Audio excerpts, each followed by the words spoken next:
Hey, this is Marjorie, and I've got another quick tip that will help you save time, water, and help you maintain more minerals. And minerals, the wealth of the nation is in its minerals, so you want to be real careful. And here it is. So I've got a big pot with a plant that's doing, a big tree that I'm growing. And then also what you do is you put your little plants inside of the big pot. So that way, let me pick this up.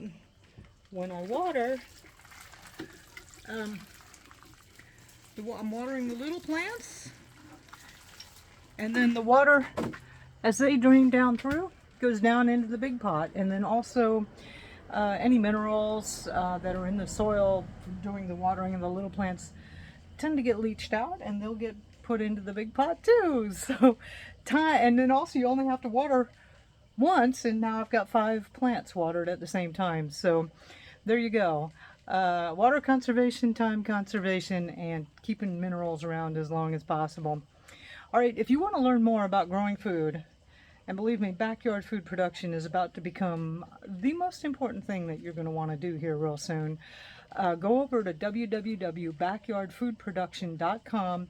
I'll show you how to grow a lot of food in your backyard, even if you have no experience and maybe you're old or out of shape.